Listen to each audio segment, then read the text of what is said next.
Let's get the obvious out of the way. Depression happens to be a symptom of hypoglycemia, which means it's first and foremost important for you to look at your eating habits. Foods that cause hypoglycemia, which is characterized by a rapid rise in blood sugar shortly after consuming the foods, are generally high in calories such as unrefined white flour products, pastas, breads, rolls, pastries, cookies, cake, snack foods such as chips and pretzels, candy, canned vegetables, or canned fruit. It extends to caffeinated beverages such as coffee and tea, soda, and alcoholic beverages. Most fast foods fall in this category. Instead, consume breads and rolls made from unrefined grain. Make sure your diet is high in protein such as meats or seafood. Eat fresh vegetables and fruit, pastas made from unrefined flours, legumes, and nuts. On occasion, instead of depression being caused by a hypoglycemic diet, it can be caused by an allergy to a particular food. It's usually your favorite food or drink that you feel you can't get through the day without. It could be your favorite orange juice in the morning, or those pancakes you must have every day. It could be wheat products. The best way to identify the offending food is to keep an eating diary, where you write down everything you eat and the time of the day. You also write down every hour how you feel mentally and physically. Do this for a few days, and look for the foods that you may have consumed 20 minutes or an hour before you felt fatigued or depressed. You can also do a heart rate test. Fast, that is, no food for 4 or 5 hours. Then consume only the food you suspect is a problem. Take your heart rate before you consume it, and every 5 minutes for up to 20 minutes after consumption. Avoid any extra physical exertion during this time. If your heart rate increases 5 or 10 beats per minute, you have identified the problem food. This is not a foolproof test. That means it's possible that your heart rate will not increase after consuming the offending food. But if it does, you definitely know. And now let's talk about Candida albicans, which is an overpopulation of yeast in the gut. Again, if you've read the symptoms, you'll find that depression is one of those symptoms. An overpopulation of yeast stops digestion, and you end up feeling bloated and very uncomfortable, almost feeling like you have lead in your stomach. To get the population of Candida albicans down in your gut, it's important to stop feeding them what they like. And what they like is refined sugary products, anything which will ferment into yeast. Many of the same foods that contribute to hypoglycemia will do that. Additionally, stop all cheese. It's a fermented food, milk, and fruit. To aid digestion, it's important to take supplemental enzymes and probiotics. Plain yogurt is a good food to enjoy. To aid in eliminating Candida, it's important to take golden seal and maybe oregano with every meal. They are both available in capsule form. And now you may want to take some notes. According to Dr. Lisa Hosbein, a medical doctor, in an article she wrote entitled Holistic Medicine Secrets, Treat Depression Naturally Before Turning to Drugs, she notes that serotonin is made from the amino acid tryptophan, which is derived from proteins such as eggs, chicken breast, beans, and of course turkey.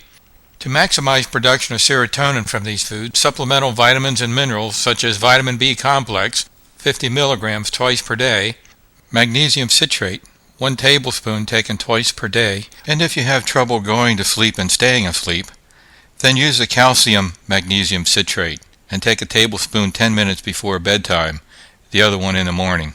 Or if for some reason you cannot tolerate the citrate form of magnesium, you can use magnesium malate, that's M-A-L-A-T-E, or glycinate, G-L-Y-C-I-N-A-T-E. And she also suggests 800 to 2,000 international units of vitamin D per day in the wintertime, or 400 to 800 international units per day in the summer.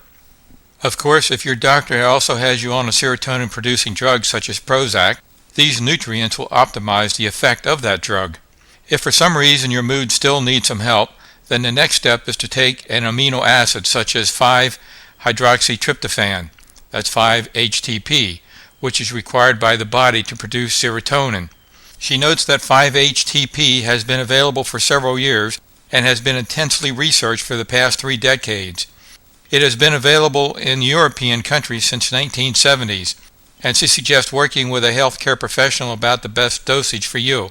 She also notes that you should not take 5-HTP if you are taking antimedications that are monoamine oxidase inhibitors, MAOIs. A personal recommendation.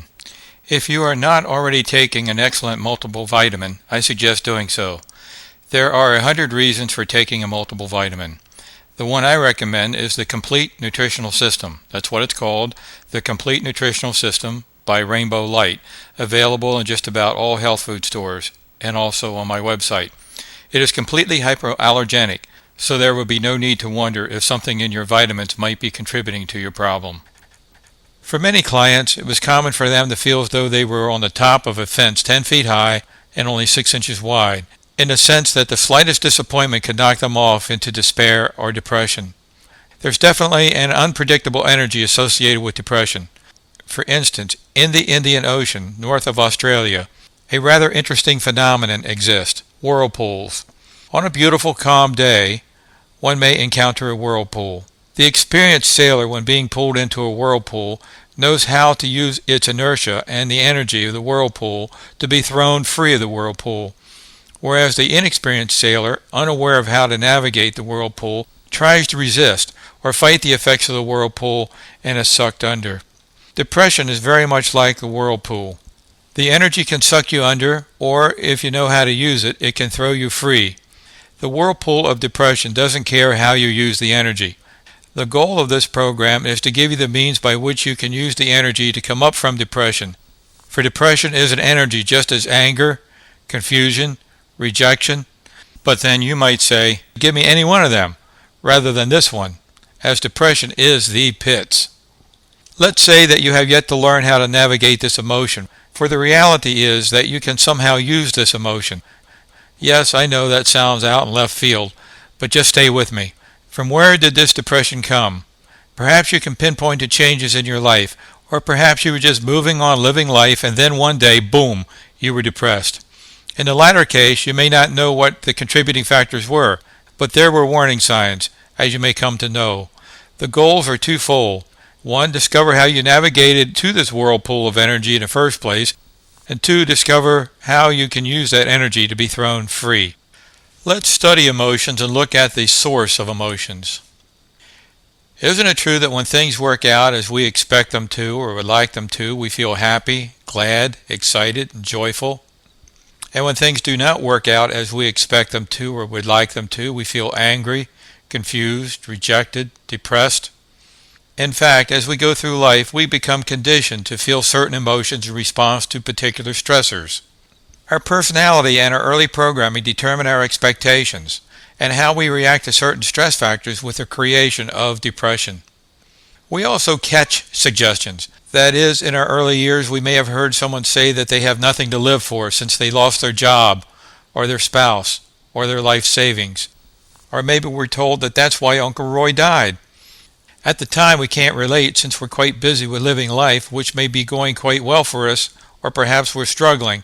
However, later in life, with the loss of a spouse or life savings or a question of our purpose of living, then the suggestion takes hold.